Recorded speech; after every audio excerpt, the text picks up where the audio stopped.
Hi, look what's back. Look who's back.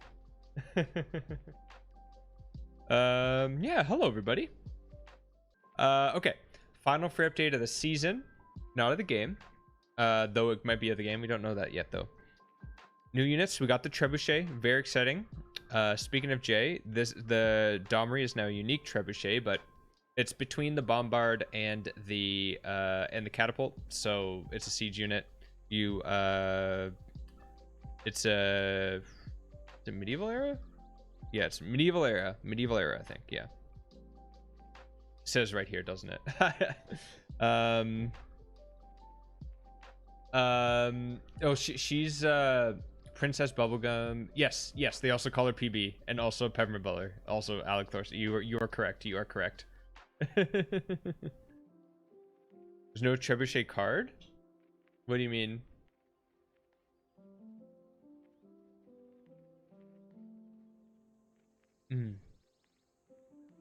Policy card. But there was never a policy card for units, were there? Oh yeah, no, I'm just gonna change my name, Alec. I'm just gonna change my name. Like PB, if it's just the initials PB, it'll be fine. I emailed oh, did I forget to unrepeat this? I did. We're just gonna skip to the next one. I emailed Pendleton Ward, who's the creator of the show. He didn't email me back. Okay. Man at Arms. So this is a new medieval melee unit. So they filled in the gaps for melee units. They filled in the gaps, which is nice. So it goes like swordsman, man at arms, and then musketmen, and then line infantry, and then it goes into regular infantry, and then into modernized or mechanized infantry, and all of them jump by 10, right? So like I think the swordsman starts at 35, and then man at arms is 45, musketman is 55, line infantry is 65. So it's just a lot more intuitive how the progression goes. And they also upgrade or changed. So there are some units that were like a little out of place, right? Like the samurai berserker, they didn't replace a unit, but now I think every unique unit has a replacement except for like Eagle, or I guess Eagle War is the warrior, right? But I think they all have a base unit that they're tied to now. Resources, so yeah, man at arms requires iron, and line infantry requires niter. Do unless speed military pushes even harder. Yeah. Well, like I feel like any time pushes harder because like I guess like there's no range unit, and normally range units are the ones that stop those like timings, but you can upgrade like quickly, more quickly, right? New maps, there's some interesting new maps that we'll have to try. Like some new, I've never done a TSL map, so that would be cool. Mediterranean map is pretty cool. Okay, here we go. Balance.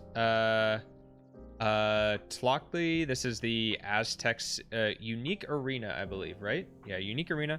It originally gave no culture. Base game is +1 culture, and now in Gathering Storm is +2 culture. So that's a nice little boost. Nothing super major. I don't know if this will adjust my ranks for them, but it's a little bit. Australia, coast is now a tier 2 start, but so Australia isn't really a coastal civ per se, except for the fact they get full housing on coastal settles. However, they do get the appeal boost to their districts, and Australia and like coastal cities tend to have higher appeal because coast gives appeal, right? Yeah, it's technically a buff, but it's not gonna like make that much of a change. It's like a little bit. So coastal cities are inherently a little bit weaker because a lot of the tiles you have to work are like those coast tiles, but the districts will have a bit of a higher appeal. Yeah, Alistair, I agree. Actually, it is a bit of an identity crisis. Can anyone who already got into the game tell me the tech prerequisite for Berserker? It's apprenticeship. Oh, for Berserker. Oh, Berserker. I don't remember. Is it like military tactics or something? Something like that? Yeah, military tactics. Hey, Cutex, yeah, Stash is back. Stash is back.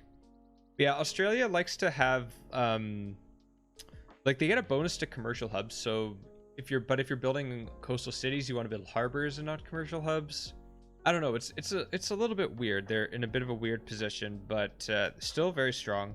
Still be able to get some, I don't know, because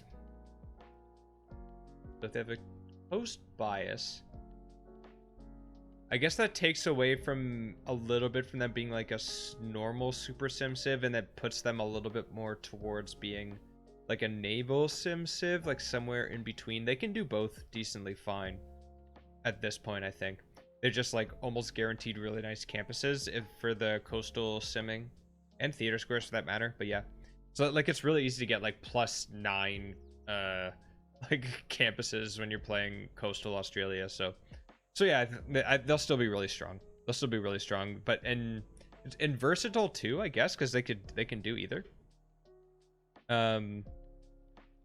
Yeah, still rushable for those units. Canada got buffed big time. It doesn't show here, but bounty, the big buff I think for like their late game power is the Mountie, right? The Mountie got changed so that instead of being 400 production, it's 290 production, which means 580 faith with Grandmaster Chapel. Then 15%, you can get a 15% discount on that with Theocracy. So you can faith by national parks, but then Mounties, instead of only giving 1 national park, they give you 2. So that's a lot of national parks. So their tourism is going to ramp up very heavily in the mid to late game once they hit conservation. So that's going to be really good. Now the issue was that Canada always had was that they struggled to get to that, right? They struggled to get to that because they're on tundra, and even though they can build farms on tundra and their mines are in camps, you have a little bit more. It wasn't enough to get them out of the hole of spawning in tundra. But now they have a little bit more than that, because the yields of mines, so mines, lumber mills on snow and tundra give +2 production. So if you have a tundra hill, that's a 1/1 tile, you put a mine on that, that's 1 production base, but then +2, that turns into a 1/4 just without apprenticeship. So without apprenticeship, that a mine on a tundra hill for Canada is the same as an apprenticeship Plains Hill mine. So just let that sink in a little bit. Then we get apprenticeship, they're 1/5s. They're 1/5 tiles if you get apprenticeship. So just let that just let that sink in a little bit. Now you might be thinking, it's only 1 food. It's only 1 food. What do you do about that? Well, camps, you have +2 food. So you have say a 1/3 hill tree deer tile. You put a camp on that, that's a 3/3 now. You put a farm on a tundra tile, it becomes a 4 food tile, because farms give 1 food inherently, and then they get an extra 2, so farms give 3 food at their base. You make a farm triangle with Canada at feudalism, that's 3 5-food tiles. Like, now again, these are all locked behind builders. It's tough to compare to Russia, but Canada's back on the menu. So just to compare, okay, so if you look at grassland farm triangle, they're 2 food base, right? They're 2 food base. You make a feudalism farm triangle with them, that's 3 4-food tiles. With Canada on tundra, those are 3 5-food tiles. 1/7 with Smart Materials, 1/8 with Ruhr Valley. Oh my goodness. When are you gonna have Canada? But it's legal in like every country, probably, Ducky. Oh hey Pavel, your favorite. Oh, it's an honor. An honor. How's it going, Pavel? How's the rest of the chat guesser last night? That was so fun. I love chat guesser. Everyone, if you like playing GeoGuessr, go follow Pavel. He's been streaming pretty consistently now. Yeah, Stash is back. Pavel, you were the one. I realized you were the one who made the donation to shave it off during Civ Give, and then when you gifted the last bit of subs to get to 150, you were the one who brought it back too. Yeah, I feel like GeoGuessr and like even like more interactive GeoGuessr, go follow Pavel. It's a lot of fun.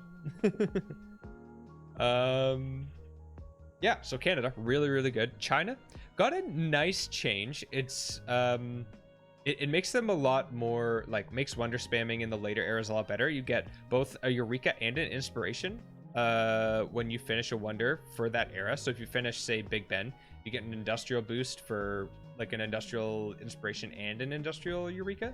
That's pretty good.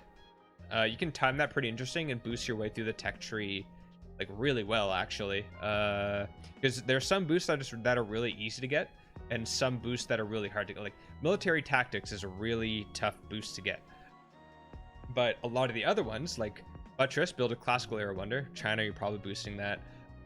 Like just think of medieval boosts.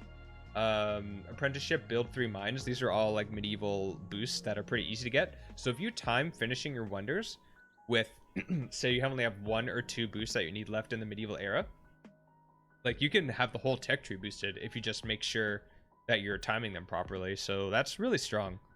That's really strong. That can save a lot of science and culture. And also China, if you're playing like China already gets like the better inspirations and things, right? So that's a lot.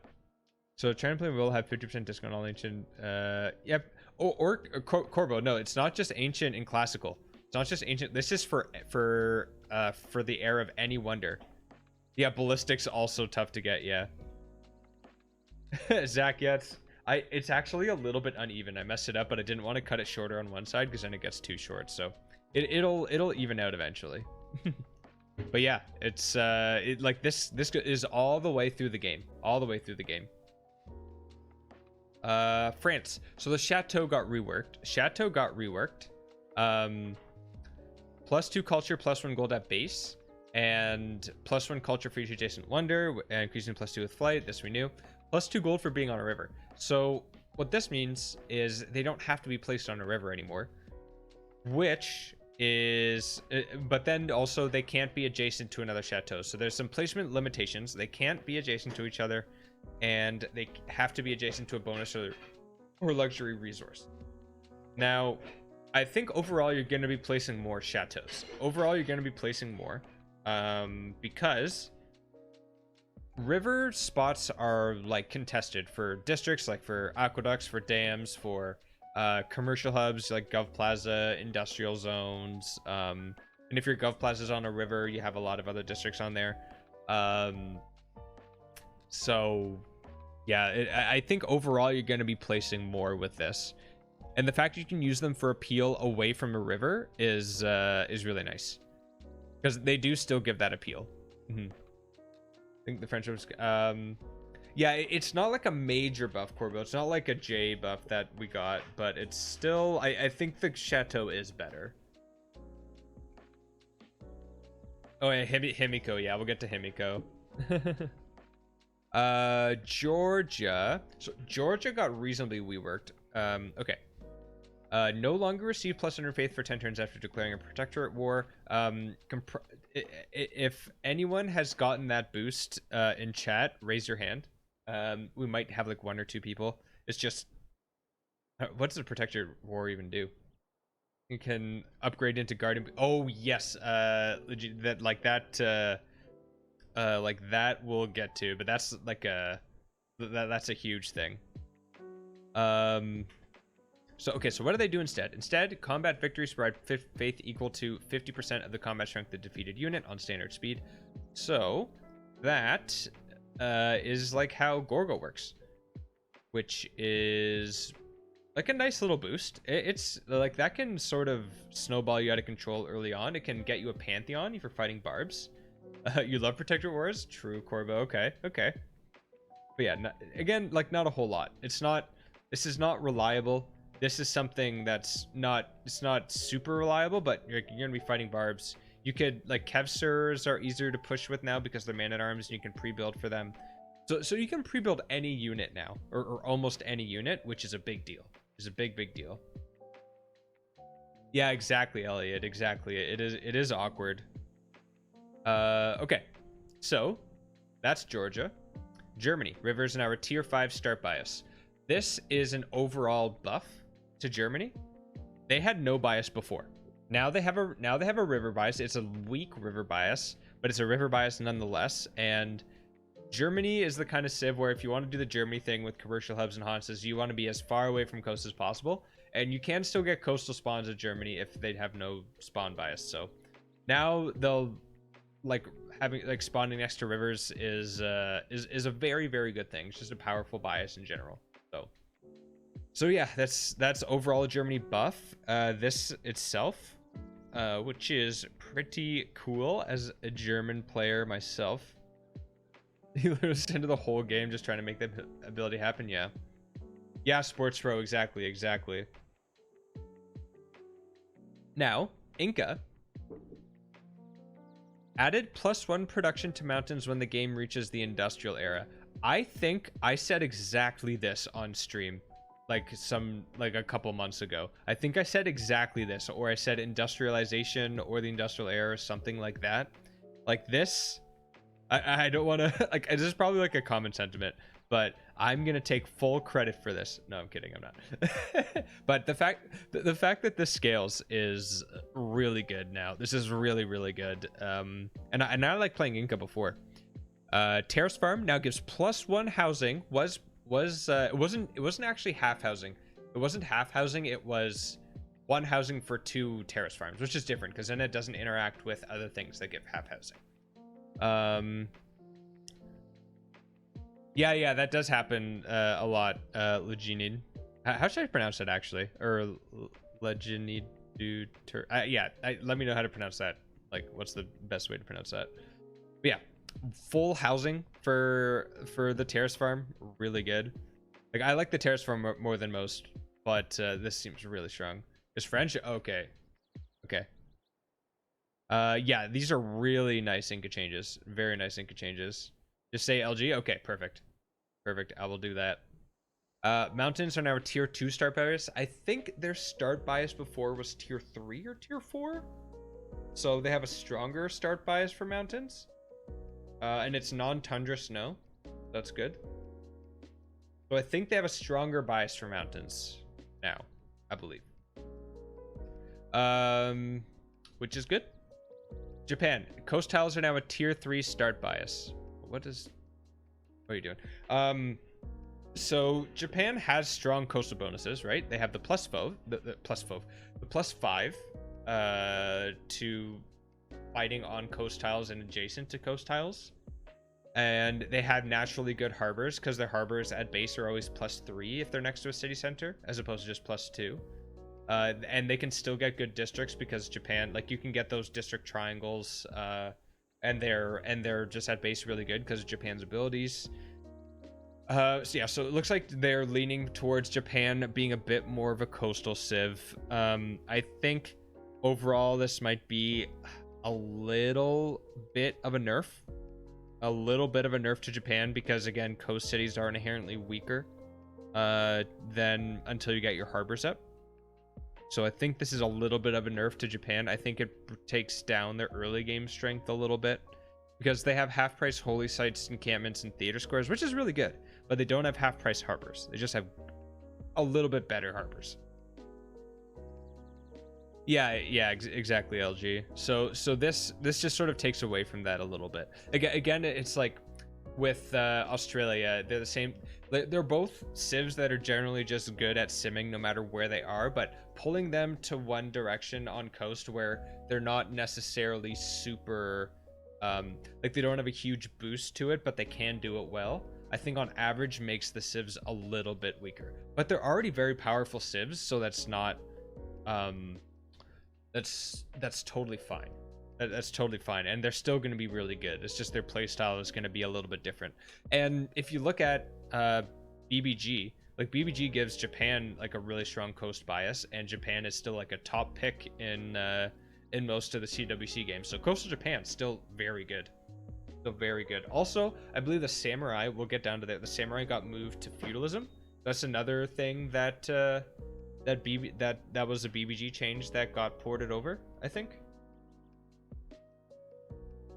So yeah, pretty cool. Okay, now J. Let's talk about J. So I have a really good analogy for Jay. You know, in like mid to late 90s slash early 2000s, like romantic comedies slash coming of age stories where you have like the girl or boy next door, like they have the glasses and like the giant sweaters and all that stuff, and they're like, you really like spending time with them, they're your friend and stuff, and then they take off the glasses and they're like, oh my god, this is yeah, well, it's like all of them, but especially Princess Diaries. Yes, this is Jay taking off his glasses and be like, whoa, hello. So I like Jay more than most prior to this. Oh my gosh.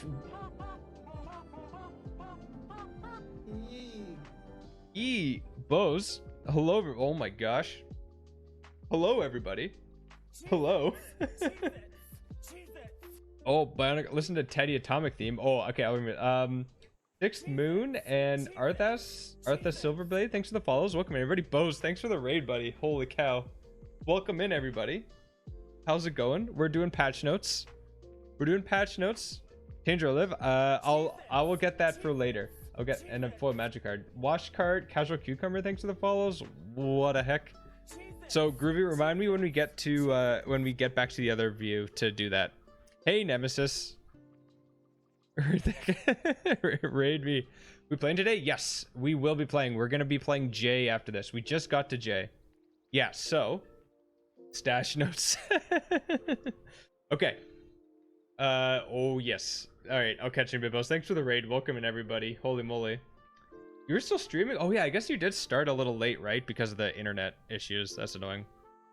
But glad you got to stream on patch day. But yeah, so for everyone who just came in, I'll say my analogy for Jay again.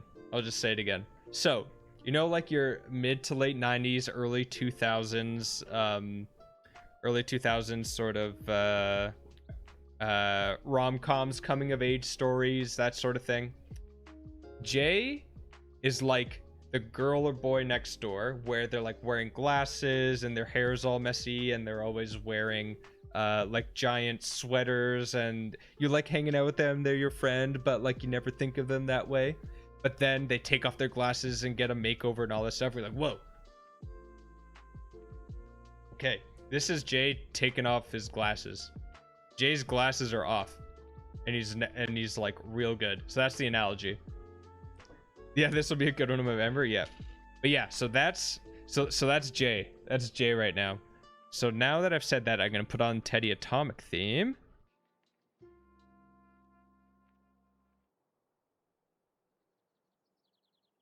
There we go. Okay, and we're back. So, Jay.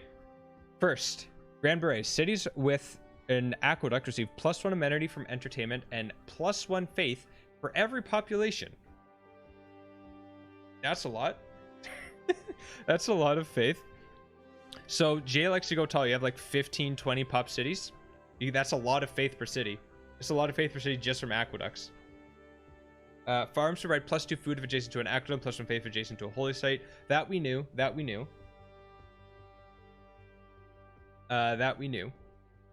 Next, Monasteries of the King. Holy sites are granted major adjacency bonus with rivers. This is huge. This is huge. This is so big. So in BBG, they added a major adjacency bonus to River Goddess. So River Goddess is in as a pantheon in BBG, gives +2 faith, +2 housing, +2 amenities if they're on a river. Now Jay just has the major adjacency bonus from rivers baked in, which is great.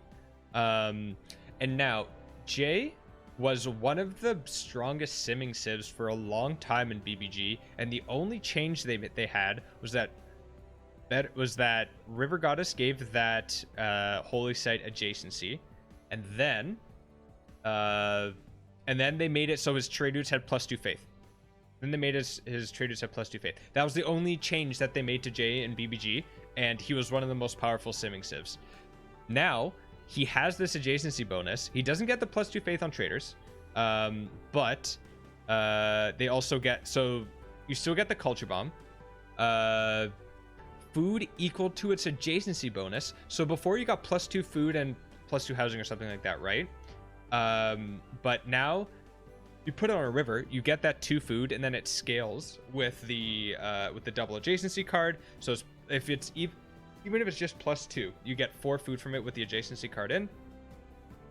And it just scales like crazy, like with work ethic, right? Like with work ethic. And then you get the housing, and that's all if it's on a river. So holy shit, on a river, it's pretty ridiculous. Another patch note overview. Pog, yeah. Got to 55th on with the 7 cities. Yeah, I'm looking forward to it. And then the Prasat +6 faith. So this does stack with simultaneum, and J is very much a simultaneum civ now, especially with the extra adjacency on rivers. By the way, major adjacency is +2, so it's like a commercial hub now. Then half culture for every population. That's a lot. You have, say you have like an average of 15 population across your cities, which is not hard to get with this food bonuses. Average of 15 pop across your cities. That's 7.5 culture. If you have 10 cities, 75 cultures just from your prasats. Then they have tourism bonus, 10 tourism with 10 population, cities with 20 population granted doubles number. So say you have like a third of your cities are 20 pop, a third, and then the rest are 10 or higher. That's on average 13 tourism per city. You have 10 cities, 130 tourism. That's non-negligible. That is non-negligible. Pretty good. So yeah, J is real strong. One of the best simming civs in the game. By simming, I mean like building up their economy. That would be really fun. Wrong side. Okay, so there was our Teddy Atomic theme. Now let's just listen to some Teddy for a while. We'll just listen to some Teddy for a while. Oh wait, also who asked for a magic card? Someone asked for a magic card, didn't they? I think it was... Who asked for a magic card? That went in very quickly. Yeah, Groovy asked for a magic card. Okay, Groovy, magic card. Let me go into here. I think we have my foil Notion Thief. Anyone who's played against this card in EDH know this card is absolutely rude. And I play this card in a 5-color Wheel of Fortune deck, so it's extremely rude. Yeah. Yeah. Okay. Yeah, is Jay Esther now? I need to redo my rankings, EV. I need to redo my rankings, but he might be. Brian again. Brian, I got you. Foil Mimic Vat. It's right here, my friend. Right here. I got you. Oh, hey, Violet. Good to see you. No, amounts are my favorite amounts. Yeah. Yeah, well, Groovy, I would never scam. What are you talking about? J-Buff is cool, but then you can pet. Yeah, petting dog scouts. I'm gonna have to do that. That's very exciting. One more time. That Notion Thief looks like half the H is missing. Oh no. It's because there's some scuff stuff on the sleeve. No, it's fine. It's just the sleeves are kind of dirty. Okay. Let's see.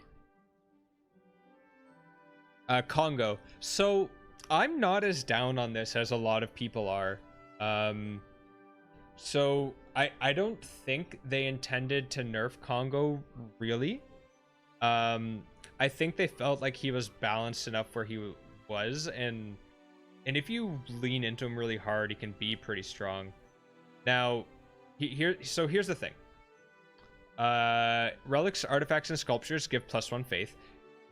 Relics are hard to get, but in game modes they're a little bit easier to get. But we'll think about it for the base game. Now, instead of thinking it remove great writers from this, think of it that he gets extra great musicians and great artists, and also I guess great scientists, or I think he had a lot of other. Oh yeah, Violet, dual lands are way too expensive now. Yeah. Rachel. But yeah, so the boost to artist is what's more important, right? Because he wants the sculptures, and the little bit of extra faith output like can scale a little bit into the late game. And also, if you're special, especially if you're playing base game, right? If you're playing base game, you don't have the Void Singer monuments, which can hold your extra great works of writing. You get capped on those pretty quickly, and if you like, getting writers is nice for getting culture and stuff and up like that, but you're still gonna get this like the standard number, and it's gonna take a while to get your amphitheaters and stuff up. So it's not that big a deal. It's technically a nerf, but it's not that big a deal. So yeah, I don't know if that coming at the cost of +1 faith for these, because like the +1 faith is nice, but I don't know if it's worth it for these, for this. But I don't think this is that bad, and the extra faith is nice because it's easy to get capped on extra great writer points. It's easy to get to a point where the extra writer points don't really matter. Yeah. Anyway, that's Congo. Those are my thoughts on Congo. Oh, Carl is here. Just didn't synergize with the rest of his kit, and you end up with unused. Exactly, right. That's what I'm saying. Helps you more than anything you're testing because they. Okay, yeah, that makes sense. Oh, thanks, Organic Solar. Yeah. No, that's okay, Carl. That's okay. You missed my analogy for Jay. I thought it was pretty good though. But yeah, that's exactly what I was saying. Is like it's easy to get capped because amphitheaters are like pretty. Amphitheaters are pretty expensive. It takes a while. Oh, Carl, thank you for the 500 bits. Welcome in. By the way, if anyone who somehow doesn't know, Carl, aka Borderline, is one of the designers whose fingerprints are all over this. They're very much in charge of a lot of the stuff that went on through here. So it's very exciting. Very excited to be reading this because Carl has been around for a while. So it's really cool to see this. Yeah, thank you for the 500 bits. I appreciate it, Carl. Thank you, appreciate it very much. Yeah, that is true, LG. That is true. I'm more like from the perspective that it's still like you still get the standard amount. It's not, he doesn't get less writers. It's just that, and you're going to be building the theater squares anyway. You're going to be getting the writers. It's just think of it, instead of he got a little bit of a rework to get a bit more faith. And instead of the whole great person thing, he got extra great artist points and great musician points, and those are what's going to give the bulk of the tourism anyway, right? Yeah, Carl is always around. Carl's always around. We love having him around. So yeah, and also like if you think about it in multiplayer, they play with BBG. Books are way more valuable in BBG because they give +4 culture. They only give +2 culture in base game, and like their tourism does scale decently well, but not as well as great works of art and music. So you still get the extra points from music and artists, and that's still the most important. Okay, Korea. Mines never see +1 size for each adjacent as opposed to just if they're adjacent. Same for farms. This is technically a buff, but it's I don't think it'll affect like 2 or 3 mines, 1 or 2 farms maybe. This is just more of a opening up more options with your districting, as opposed to like a really hard buff. This isn't like really a buff. This is more of a it's technically a buff, but it's more of a quality of life change. I don't think this is enough for me to adjust any of my ranking things for Korea. But you can in theory get some like nice +3 science mines if you really want to. So there you go. But yeah, Korea's very strong still. They're technically a little bit stronger, but like they might have moved to like, I forget what my score for them was, but if it's like an 85, maybe like they're an 85.3 or something.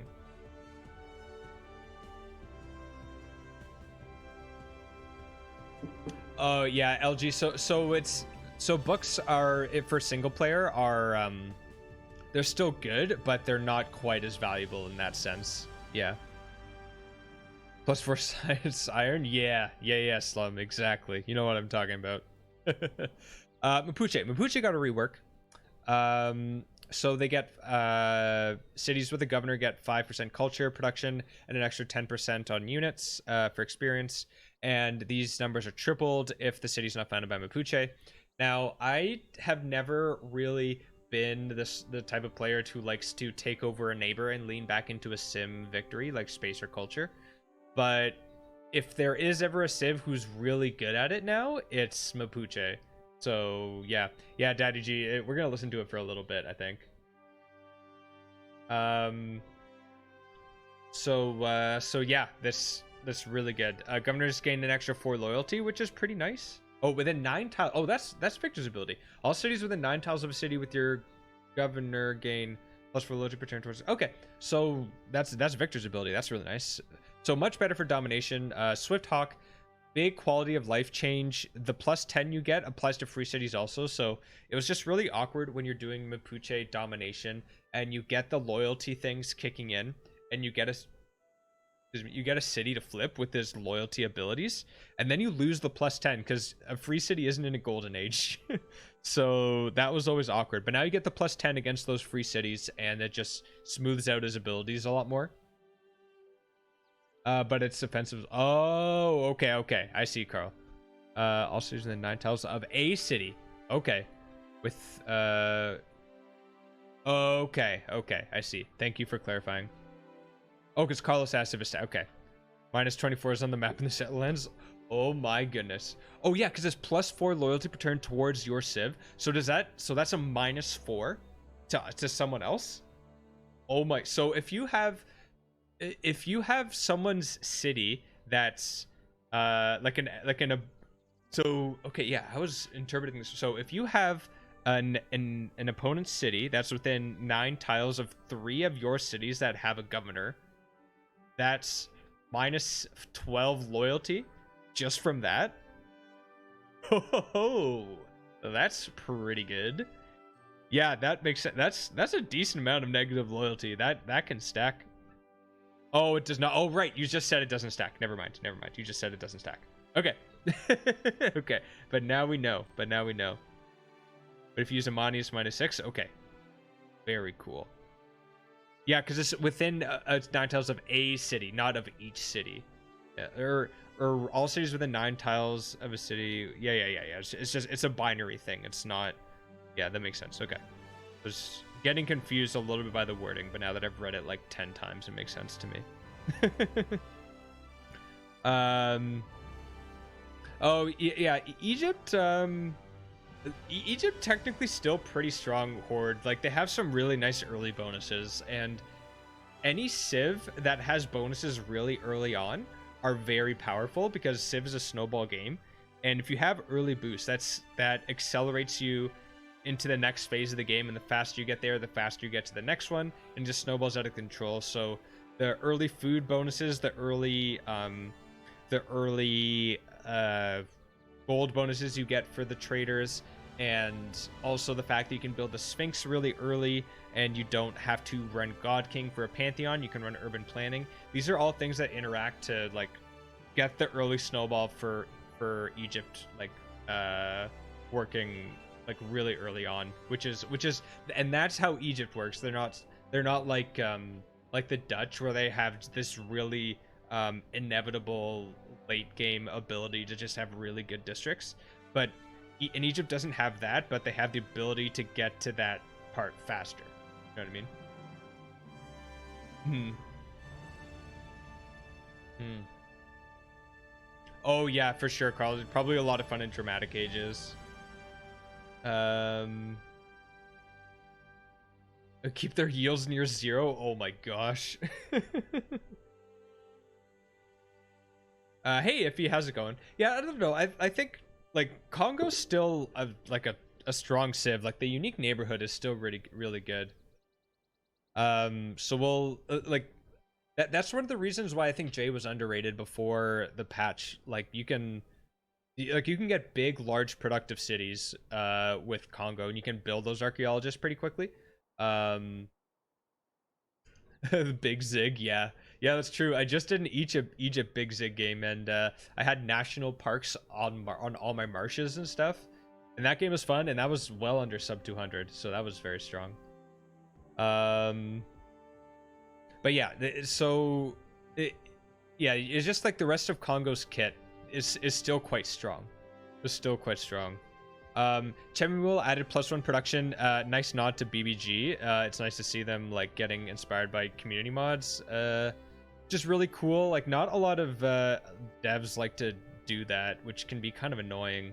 But like Firaxis just like has their ear to the ground a lot, and they see these kind of changes in mods. Like, you know, that's good. And because like other devs I find sometimes they, like I mentioned this in TGM's chat, but they think they're like the ultimate authority on balance in the game, and they're like, if someone outside of like the inner circle of say like for Dota, like for Ice Frog or for whatever, if someone else that's like in the community came up with an idea for something, they're like, well, it wasn't one of us that came up with the idea, so it's not a good idea.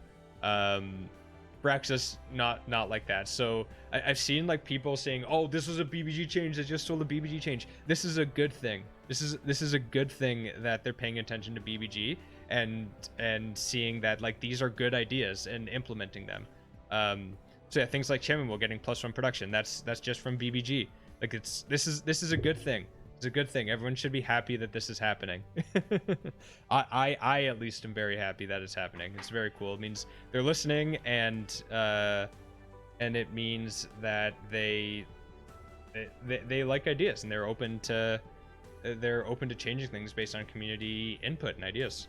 Just sweet. Okay, Maya. That's my rant. Stop trying to make BBG happen. It's never gonna happen. Hey, tell that to Firaxis. Give 1 extra production on civil services. Oh, okay. You just seen Lux use on the Relic generation, mechanics for 2 on the Congos for sure, deserving of. Yeah, Slum. That I think I would agree with. That I would think I would agree with. Same with Poland. If you have Relic synergies, it would be nice to have a reliable way to get them. You could argue you can turn on the game modes for that, but yeah. That I think I would agree with. However, they still get the boost from sculptures and artifacts. So yeah, it's technically not only relics, but I see what you mean though. I see what you mean. Okay, what team? Okay, Mongolia, Ordu now gives XP to siege units. So this was a change because of stables, right? So stables got, so they had this hidden text, but now it'll be written now. They get extra 25% XP to siege units, which is really nice. Getting that second promotion on siege units is really good. So yeah, Mongolia mostly unchanged. Netherlands. Radio Renji gets so this is a big change. Yeah, that's fair. That's very fair, Slum. I don't totally disagree. I don't think Congo is like with that like on the same level as civs like that are in like A tier, but there you can still do powerful things with them. Just not quite as powerful, but like not every civ has to be the most powerful, I think. Yes, why is it just I don't know why, Zach. I'm not sure why. But I think what this patch is generally doing a really good job of is they're doing a really good job of taking like the civs that are like all the way at the bottom of a lot of people lists and at least bringing them up to the middle. And then like the civs that are way up at the top, like taking them a little bit closer. So I think it goes, so if this is like the top and the bottom, it squishes the game a little bit like this. And Congo's probably down in this area a little bit, but they're still within the same range of being able to do that. Yeah, exactly. Yeah, yes. So what I have played Congo since my A to Z. And one thing I really like doing is because sometimes a lot of the reasons why civs aren't like it's not as obvious, and I like try and like I really need to play the civ before I get a real feel for it. And I haven't played Congo that many times, so I might line up a Congo game soon to, because I still think the value of going super huge is a little bit underrated. Like just getting super huge cities, and it is really easy to do that with Congo, with the Mabanza. Okay, Netherlands. Plus +1 to +2 loyalty. It's traders sent or receive from a foreign civilization grant +2 cultural. Okay. Oh yeah. So this is really good. So this is something that kicks in very early, and because it counts for trade routes sent or received, if like you have two city-states sending you trade routes and then you get your first external trade route going, that's 6 culture really early on. And say if you're the Dutch, it's not uncommon for you to get up to like 15 trade routes in the mid game, because if you're spamming harbors or commercial hubs or something. And that's, if you send them all externally, which you probably are, you're getting to Whistlebanken, though that's 30 culture just from your traders if you have 15 traders. And then you also count the ones that you're getting sent. That could be, you could be getting like 40-45 culture just for free. That's pretty good. And also that like the yields you get from traders are city yields, so they have multipliers applied to them. So if that's your Pingala city, who gives 15% extra culture, if that city has +5 amenities, you get an extra 20%. That like this all sort of stacks into the like the bundle of getting really high culture, you know. Oh, this is a BBG change too. Oh, sweet. Yeah. This I didn't actually know, but that's pretty cool. But also, and I know like a lot of people are kind of blah on the Netherlands, but that's just because their boosts aren't particularly exciting, I guess. Like they get they get really good districts for being on rivers, and having reliably good districts is super duper powerful. Is very, very powerful. And that doesn't necessarily translate as super early game boosts, but except for the fact that your early districts are almost guaranteed to be good. But what it does, it means like as I said earlier, they're like a civ that can reliably be very strong late game and take advantage of stuff like rationalism and like whatever the other one, what's the Grand Opera, the one for theater squares. Like they can take advantage of those really well. I'm going, Nate. I'm trying to. I should go faster. You're right. Oh, true, LG. Yeah, that's a big deal. Nubia. So 50% production to +30. I think BBG gets rid of this altogether. And yeah, the plus that made like that archer rush early on just so ridiculous. Does that make sense? Nubian period +2 faith and +2 food. Okay, so if you settle next to a desert hill, so with Nubia you want to settle so that you have like preferably only one desert tile next to your city center. If say you settle next to a desert hill, you put a Nubian pyramid on that. That's a 2-1-2 tile. That's not totally unworkable. It's not totally unworkable. That's like okay. So yeah, Nubia I feel like is a civ I notoriously underrate, because their district production is really good. It doesn't boost production to the buildings and stuff, but yeah, I don't know. I think I need to replay Nubia just to get a better feel for them. But yeah, I think the civ is better than I rank them. Ottomans added an extra governor title with gunpowder. This is great because they have a unique governor, Ibrahim, who's very, very strong. But governor titles are in hot demand right now with secret societies and just in general with Pingala gobbling them all up. So yeah, I know I like doing it too, but I do want to get to playing J. Next, the Paradisa appeal bonus reduced to +1 was +2. Yeah, this is a little bit sad. The +2 is like really high. You get some really strong national parks and like reliably get Earth Goddess. The Earth Goddess isn't like as strong anymore as it was. I don't know. But Persia is just generally really strong because they're like Egypt, where they have these really early boosts that can snowball you into the later parts of the game really quickly. So yeah, I think this is fine. Also, you know why? You know why? You know why? It's because preserves. This plus preserves is just really good. This is probably a necessary change because the preserve exists, I think.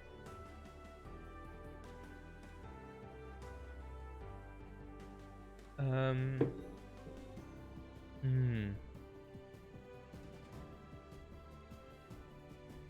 that's okay, Slim. Yeah.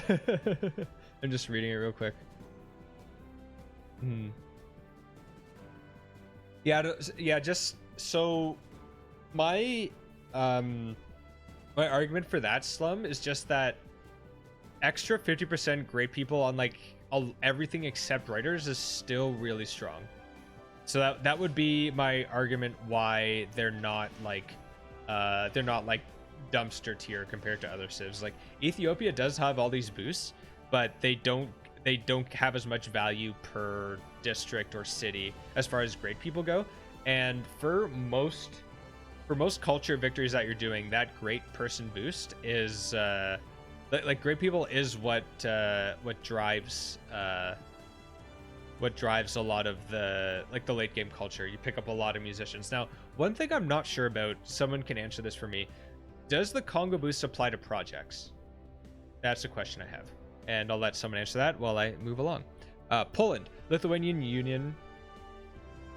Big improvement to the Congo. Yeah, true. Yeah. Oh, they don't? Okay. Okay, Lithuania taking territory from foreign city with a culture bomb versus to majority. Yeah, so you don't need to found a religion as Poland, even though you might want to anyway because of Crusade. 50 bonus from all 50 bonus from all sources. Yeah, I don't know. Yeah, Carl, do you know the answer to that question? Because I don't know offhand. I feel like I should, but I don't. I'm getting conflicting reports. Okay, Russia. So I think everyone was expecting a Russian nerf. Because they've been far and away the most powerful civ in the game for a little while now. These nerfs. Oh, okay. Can you repeat the exact? So the question was, Carl, what is does the plus 50% boost to great people that Congo gets? Does that apply to theater square projects or other projects for that matter? That was the question there. But LG's argument makes sense. Yeah. So Russia's changed. So when you sell a city, you would get 8 free tiles. Now you only get 5. This is a little bit of a nerf, but you're not going to feel it that much. It doesn't apply to projects only in heritage. Okay. But still, the passive gain is still quite strong. And then the Lavra with the great writer point to the shrine, great artist point to the temple, and great musician to tier 3 worship building. This you're not gonna feel this that much. You're gonna get less early on, or less value out of this early on, but you're gonna get a lot of production as Russia. You're gonna get these buildings up pretty quickly. So this slows down that super early culture win that you can get, and like snagging up all the great people early on, but you're still gonna be able to get full value out of the Lavra. It's just a little bit delayed. So ultimately, it just takes a little bit longer for Russia to get to the point where they're already gonna be at anyway. It just takes them a little bit longer, but it doesn't really change the play style of like getting a lot of faith in snowballing out with monumentality. I agree. I think this is a fantastic change. It doesn't really change anything that you're going to be doing with Russia. Russia's still gonna be super fun to play, feels super strong. I think it's great. How much to scout with Beethoven now? I was Sam. Removing 50 steps from Russia, so sad. Yeah. Riders don't have dogs, so they should be scouts. But yeah, Russia's still very, very strong. This is you're not gonna feel this change as much. It's like the lava was like way too strong. It was a lot. And this is still very, very strong. This is still very, very strong. And you're gonna have enough faith to get this tier 3 worship building up really quickly. You can quickly evangelize or just get it really early on. This is it's still gonna be the both early and late game powerhouses. Yeah, LG, exactly. And no longer you're going to have 40 writers milling around doing nothing, just 30 instead. Just 30 instead. Scythia. Kurgan got a bit of a rework. They give tourism from faith and get extra faith for adjacent pastures. So yeah, a little bit of a similar change to BBG, but except without the production. The production you got from in BBG is like probably a lot. The Kurgans are pretty powerful in BBG, I think. But yeah, this is some early game economy that will help a lot. You can, again, this could translate to 1 production in all cities if you build a Kurgan, because it means you don't have to run God King, and the gold will help fund your horses. So that's really good.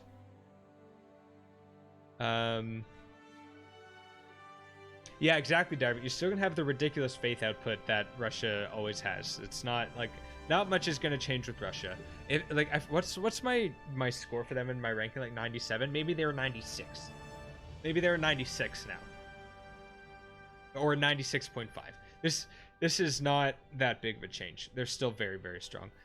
Like realistically, like if they were a 10 because of these abilities, they maybe in my rankings maybe they should have been like a 12 and now they're back to a 10. Okay, Spain got the rework. Again, you get the way better trade routes. They have a geothermal start bias now, which is also a continent split start bias. So you can have domestic trade routes that are giving 9 gold, 6 faith, and 3 production, plus the food you get. Cities not in your original's capital receive plus 25% production towards districts, and they get a builder when founded, so free ancestral hall. So now you can go audience chamber, still get the builders. Yeah, Spain looks great. Spain looks great now. Top and bottom tiers in communities. Yeah, Carl maybe saw my list and saw that I have Spain at the bottom. Spain is not at the bottom anymore. Spain is not at the bottom anymore. But yeah, it's removes coast start bias. Okay, they do have some naval stuff, but they weren't necessarily a naval civ. I think the Conquistador got buffed as well. The mission got moved to education. It doesn't say here. The mission got moved to education, which is fantastic for 2 reasons. First of all, like, I think it was exploration. This was a civ where you wanted to go theocracy, right? Because you wanted to get a religion. You wanted to go theocracy, which is bottom culture tree. But then you want to go top culture tree to get the mission. And that's just, it feels like almost like a waste of culture to go bottom and top at that point in the game. But now you get an education. What about the punchable face? Oh sorry, Alec. Yeah. BBG is better balanced game. It's a mod for multiplayer games. Yeah. Thank you for answering that. Oh yeah, but yeah. So education is the boost for that. So the fact that it was a tile improvement that was buffed by holy sites and campuses and gives you faith in science, but is acquired through the culture tree was really awkward because it made you want to get early culture online with theater squares and stuff to get there faster, but that slowed down getting campuses and holy sites. But now you get an education, which is a tech, not a civic, so you can build your campuses, build your holy sites, get to your missions faster, and then start the snowball even earlier, which is great.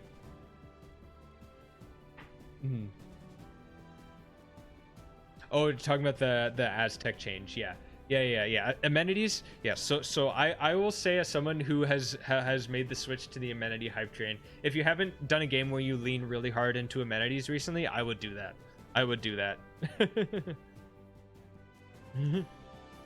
Would they help you with your homework tier list? Who has the best preserves, Coupe, Inca, or someone else? I think Inca. Inca or Teddy. I think. Horde Gold. Hmm.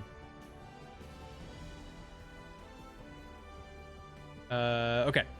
Next, Sumeria +5 combat strength to units when they and their ally war with the common foe. So this is like an extra military alliance boost. That's a lot. That's very helpful. Can you talk a bit more about why you lean more heavily into amenities? So, amenities used to be +5% all yields if you had +1 amenity in a city, and if you have +3 amenities in a city, you get +10% to all yields. They changed that. +3 now still gives 10% for happy, but then at +5 it's 20%. So there's effectively a higher level. And what it also does is it avoids you going -1 in the city, because if you're -1 amenity in the city, that means you're -10% all yields. But if you get up to like +20% all yields in a city, that's a huge boost. A huge boost. Mm-hmm. Just trying to round things. Yeah, this patch does a really good job of rounding things out. That's what I love about this patch. Vietnam got a bit of a nerf. The Thon no longer gives a great general point. This makes sense. You rack up all the generals for free early on with your half price encampment that doesn't cost a district slot. And I'm assuming the barracks and stuff still do give the general points, Carl. I think they do. They added Ultra Instinct to amenities. Well, I don't know what Ultra Instinct is, but I will say yes. Zulu, Econda gives 2 gold and 1 science. So this is similar to BBG. I think in BBG they give +1 culture, right? The buildings do. Okay, excellent. Yeah, so that's a totally fine change. You're not gonna feel that very much. Yeah. So science for Econda is really nice. Get you to your impies faster without having to build campuses. Oh, DBZ. Oh, okay. I guess I should watch Dragon Ball Z again. +1 gold, +1 culture, and okay. Thanks, LG. GG points. I don't get it, Rachel. I'm really dumb. And Moksha got changed. +2 faith for every specialty district in a city. Nice. Okay, now there's a lot of changes in here. I'm not going to go through all of this in detail. This is all combat strength stuff. But the biggest thing is that I think almost every unique unit now can get pre-built, which is a buff to all unique units that couldn't get pre-builds. Samurais, Berserkers, Kevsers, Hussars. I'm looking at you. They can all get pre-built now. Because you use it. Oh. Sorry, I'm really dumb. But yeah, so that's my big takeaway here. There's also some combat strength rebalancing. I know there are a few that are some large changes, like the Berserker. The Berserker got a large buff. But yeah, Hoplite gets a big buff. So Hoplite, I'm just gonna go over a couple standouts and then we'll get into the game. Hoplite, 28 strength now, was 25, but now if you look at Gorgo. Wait, did I not talk about Gorgo? Yeah, so Gorgo now gets +1 combat strength for every military policy card you have equipped. So if you have a hoplite for Gorgo, you get into new oligarchy, which has potentially three slots, 2 default and then 1 wildcard. Gorgo gets an extra wildcard policy slot. You load that up with 4 military policy slots or policy cards. Then you go into oligarchy. That's another +4, so that's +8. So you're looking at 36 strength. And then you have them adjacent to another hoplite. That's 46 strength, ancient era unit. Then you go masonry anyway, and you pick up a battering ram. Hog champion. We're gonna do that. That's so strong. Basically, then yeah. Like they don't get the extra movement, but yeah, it's gonna be good. It's gonna be good. It's gonna be good. Anything else I want to talk about? Well, you're Slum. I think you're talking to him. Carl is junior designer now. Was one of the leads for this balance patch. Shark, so that's tough, buddy. What else we got? Anything else? Warrior monks got buffed. Pog. These are gameplay fixes. Yeah, I can't spend all my time going through this, but there's a lot of stuff in here.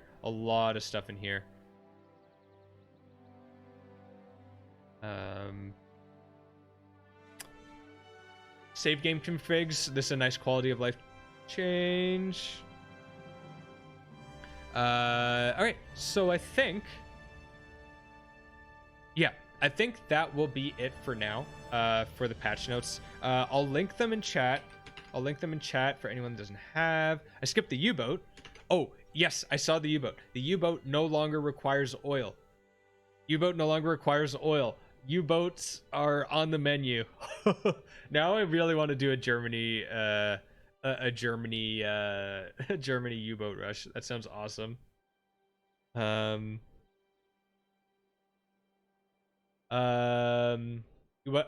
is the U-boat run? It used to be oil. Now it looks like has no strategic resource upkeep, which is great. It runs on tears of your enemy.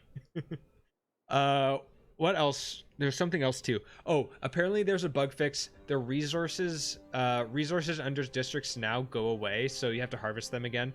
This is an indirect nerf to Germany because you can get super powered Hansas by just putting commercial hubs on resources. But yeah, this got changed. Yeah, fix an issue where the bonuses will not be removed from tile after districts built on it. Yeah, okay. Oh, and the trade button has been fixed. Oh, amazing, Timorius. That's amazing. Submarine much better. Yeah, I'm in. Yeah, okay. Let's get into the game.